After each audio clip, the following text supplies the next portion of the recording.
अस्सलाम वालेकुम। आज हम डिस्कस करेंगे BSN जेनेरिक फर्स्ट सेमेस्टर का एनाटॉमी एंड फिजियोलॉजी का सब्जेक्ट। उसको यूनिट नंबर 1 से हम स्टार्ट करेंगे, that is introduction to body as a whole. इसके ऑब्जेक्टिव्स हम क्या क्या डिस्कस करेंगे, इसमें सबसे पहले हम ये देखेंगे कि एनाटॉमी एंड फिजियोलॉजी क्या होती है, क्यों इनको हम मतलब इकट्ठे क्यों स्टडी करते हैं, इनका आपस में क्या रिलेशन, कौन से लेवल ऑफ ऑर्गेनाइजेशन हमारी बॉडी के अंदर हैं। इसमें हम ये डिस्कस करेंगे कि कैसे एक सिंपलेस्ट लेवल से, सेल लेवल से हमारी बॉडी कॉम्प्लेक्स ऑर्गेनिज्म के अंदर कन्वर्ट होती है। उसके बाद हम एनाटॉमिकल पोजीशन को डिस्कस करेंगे, बॉडी प्लेन्स क्या होते हैं, बॉडी कैविटीज़ क्या होती हैं और इन बॉडी कैविटीज़ के अंदर कौन कौन से ऑर्गन्स प्रेजेंट हैं। हमारी बॉडी का एक कैविटी है एब्डोमिनो पेल्विक कैविटी, उसको क्यों हम रीजन्स एंड क्वाड्रेंट्स के अंदर डिवाइड करते हैं, उन रीजन्स एंड क्वाड्रेंट्स के अंदर कौन कौन से ऑर्गन्स हैं एंड हम इनको क्यों डिवाइड करते हैं, इसकी क्या इंपॉर्टेंस है, इसकी क्या सिग्निफिकेंस है हमारे लिए। तो पहले ऑब्जेक्टिव से स्टार्ट करते हैं। Anatomy and physiology is the branch of biology that deals with the structure and function of living organisms. Anatomy refers to the study of the structure and organisation of living things, while physiology is the study of how living things function and carry out their life processes. ठीक है, तो anatomy and physiology हमारे पास biology की एक branch है। इसमें हम देखते हैं कि ह्यूमन बॉडी किन किन स्ट्रक्चर्स से, किन किन कॉन्स्टिट्यूएंट पार्ट्स से बनी है और वो डिफरेंट पार्ट्स क्या क्या फंक्शन परफॉर्म करते हैं। ज़्यादा स्पेसिफिक डेफिनेशन की तरफ चलते हैं। Anatomy involves the identification and description of various parts of living organism such as organs, tissues, cells and organ systems. It includes the study of the size, shape, location and relationship between these different parts. Anatomy के अंदर हम देखते हैं कि हमारी human body किन किन part से बनी है, किन किन ऑर्गन्स, सेल्स, टिश्यूज़, कौन कौन से ऑर्गन सिस्टम से बनी है, उन सबको हम डिस्कस करते हैं। इसमें हम उनका साइज़, उनकी शेप और किस तरीके से डिफरेंट ऑर्गन सिस्टम्स आपस में एक दूसरे के साथ उनका क्या रिलेशन है, किस तरीके से वो आपस में मिलके काम करते हैं। जैसे हम ऑर्गन सिस्टम की बात करें तो वो कैसे एक दूसरे के साथ रिलेटेड होते हैं, कैसे मिलके एक दूसरे के साथ जो है वो काम करते हैं, किस तरीके से स्ट्रक्चरली एक दूसरे के साथ रिलेट करते हैं। तो ये सब कुछ हम एनाटॉमी में देखते हैं। उसके बाद आपके पास आता है फिजियोलॉजी। फिजियोलॉजी आपके पास स्टडी करती है बायोलॉजिकल फंक्शंस को and processes that occur with in living organisms. ठीक है, हमारी बॉडी के अंदर जितने भी फंक्शंस हो रहे हैं, जिसमें हमारे पास बेसिकली अगर देखो तो रेस्पिरेशन है, डाइजेशन है, रिप्रोडक्शन है, एक्सक्रीशन है, एलिमिनेशन है, मेटाबॉलिज्म है, ये सारे बायोलॉजिकल फंक्शंस हमारी लाइफ के लिए बहुत ज़्यादा ज़रूरी होते हैं। तो ये जितने भी लाइफ सस्टेनिंग प्रोसेसेस हमारी बॉडी के अंदर हो रहे हैं, फंक्शंस हो रहे हैं, ये कैसे हो रहे हैं, इसको हम फिजियोलॉजी के अंदर स्टडी करते हैं। एक और बहुत इंपॉर्टेंट टर्म है होम्योस्टेसिस। होम्योस्टेसिस का मतलब है कि हमारी बॉडी का एक स्टेबल इन्वायरमेंट मेंटेन रहना, एक ऑप्टिमम इन्वायरमेंट मेंटेन रहना, जिसके अंदर हमारी बॉडी के सारे जो बायोलॉजिकल फंक्शंस हैं वो नॉर्मली हो सकते हैं। ठीक है, लेकिन कभी कभी ऐसा भी होता है कि हमारी बॉडी का ये होम्योस्टेसिस जो है वो डिस्टर्ब हो जाता है, ये स्टेबल इन्वायरमेंट कायम नहीं रह सकती। तो फिर उस टाइम पे हमारी बॉडी कैसे इसको रिस्पॉन्ड करती है, क्या ऐसे फिजियोलॉजिकल एक्शंस हमारी बॉडी लेती है, क्या इस तरीके के काम हमारी बॉडी करती है, कौन से फंक्शंस हमारी बॉडी के डिफरेंट सिस्टम्स कर रहे होते हैं उस होम्योस्टेसिस को वापस से स्टेबल करने के लिए, वापस से मेंटेन करने के लिए, वो सब हम फिजियोलॉजी के अंदर देखते हैं।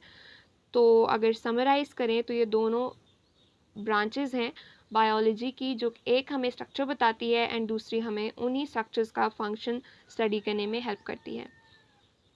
क्या रिलेशनशिप है इन दोनों का आपस में, ये दोनों एक दूसरे के ऊपर एक दूसरे के साथ इंटरडिपेंडेंट हैं, रिलेट करती हैं, काफ़ी ज़्यादा रिलेशनशिप है एक दूसरे के साथ। क्योंकि जब मैं एक स्ट्रक्चर को पढ़ूंगी, मैं उसकी स्ट्रक्चर को देखूंगी, उसकी साइज, शेप एंड ये सब कुछ देखूंगी, अच्छा वो इस चीज़ से बना है, उसके अंदर ये कॉन्स्टिट्यूएंट्स हैं, तो तभी मैं उसकी फिजियोलॉजी को डिस्कस कर सकती हूँ। तो एनाटॉमी विदाउट फिजियोलॉजी भी नॉलेज इनकम्प्लीट होगी, इनसफिशेंट होगी, और फिजियोलॉजी विदाउट एनाटॉमी भी आपके पास कोई डिटेल नॉलेज नहीं होगी, इनकम्प्लीट रहेगी। ठीक हो गया।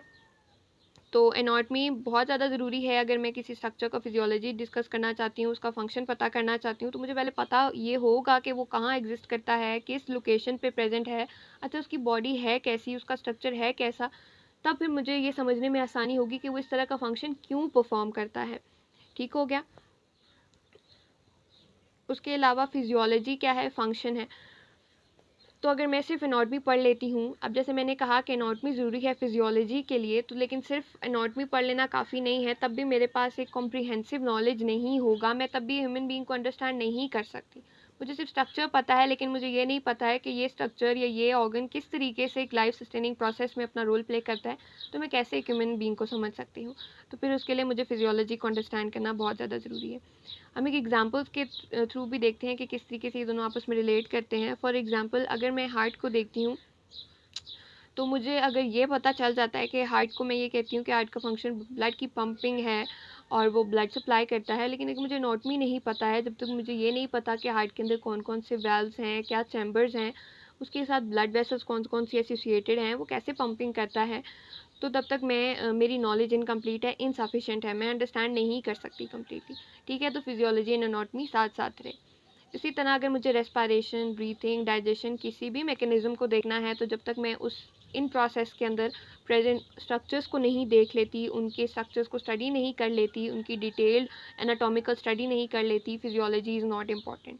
ठीक है, तो ये दोनों इकट्ठे ही चलते हैं, ये इनका आपस का रिलेशनशिप भी है। ठीक है, तो समरी यही है कि दे आर इंटरडिपेंडेंट और दोनों एक दूसरे को अंडरस्टैंड करने में बहुत हेल्प भी करते हैं। उसके बाद लेवल ऑफ ऑर्गेनाइजेशन ये है कि ह्यूमन बीइंग एक सिंपल से स्ट्रक्चर से डेवलप करके किस तरीके से ये सिंपल लेवल जो है वो आगे चलते चलते कॉम्प्लेक्स ह्यूमन बीइंग बना देता है, क्योंकि ह्यूमन बीइंग बेशक हमें एक सिंगल एंटिटी के तौर पे नज़र आती है, पर ये बहुत सारे कॉम्प्लेक्स स्ट्रक्चर्स का से मिलके बनती है। सबसे बेसिक लेवल इस द केमिकल लेवल, जिसमें हमारे पास एटम्स एंड मॉलिक्यूल्स होते हैं। हमने मेजर बायो एलिमेंट्स भी पढ़े हैं, हमने माइनर बायो एलिमेंट्स भी एफएससी मैट्रिक में डिस्कस किए हुए हैं। ठीक है, और मॉलिक्यूल्स भी हमें पता है हमारी बॉडी के अंदर मैक्रो मॉलिक्यूल्स होते हैं, carbohydrates, proteins, fats and lipids. ठीक है, ये बेसिक जो है वो स्ट्रक्चरल यूनिट है। फिर सेल आता है। सेल आपके पास सेकेंड लेवल है, जो कि आपके पास basic structural and functional unit होता है लिविंग ऑर्गेनिजम्स के लिए। ठीक है, सेल्स आपके पास यूनिक होते हैं, इनके अपने ऑर्गेनेलील्स होते हैं और ये अपना एक स्पेसिफिक फंक्शन परफॉर्म करते हैं। जैसे आपके पास लिवर सेल्स हैं जिनको हेपेटोसाइट्स कहते हैं, नर्व सेल्स हैं जो न्यूरॉन्स होते हैं, और इसी तरीके से डिफरेंट टाइप ऑफ सेल्स होते हैं। थर्ड लेवल इस टिश्यू लेवल, जब आपके पास एक ही जैसे सेल्स, बहुत सारे सेल्स क्लस्टर अप करते हैं, एक ग्रुप में कंबाइन होते हैं, तो उसको हम टिश्यू कहते हैं। बॉडी के अंदर 4 मेन टिश्यूज़ हैं जिनको हम आगे नेक्स्ट चैप्टर्स में भी डिस्कस करेंगे, connective, epithelial, muscle and nervous tissue. उसके बाद आपके पास आता है ऑर्गन लेवल। चौथा लेवल है जब आपके पास डिफरेंट फंक्शंस परफॉर्म करने वाले डिफरेंट टिश्यूज़ कंबाइन करते हैं तो वो ऑर्गन बनाते हैं। ठीक है, ऑर्गन आपके पास बहुत सारे हैं, आपके पास आइज़ हैं, लंग्स हैं, किडनीज़ हैं, लिवर है और बहुत सारे हैं।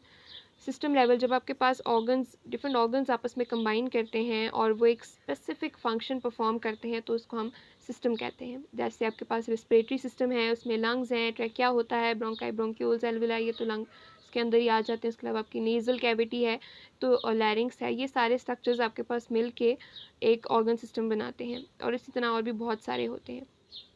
लास्ट और सबसे हाईएस्ट लेवल जो इस हायरार्की में या लेवल ऑफ ऑर्गेनाइजेशन में आता है वो है ऑर्गेनिज्म लेवल, जिसमें आपके पास पीछे सारे लेवल्स जो हैं, चाहे वो सेल है, टिश्यू है, ऑर्गन सिस्टम है, ये सारे कंबाइन होके एक होल एंटिटी, एक ह्यूमन बीइंग बनाते हैं, एक ऑर्गेनिज्म बनाते हैं।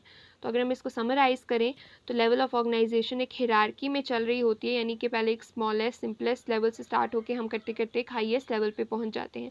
Smallest level being the atom, molecular and the cellular level, और उसके बाद फिर करते करते हम टिश्यू लेवल पे जाते हैं।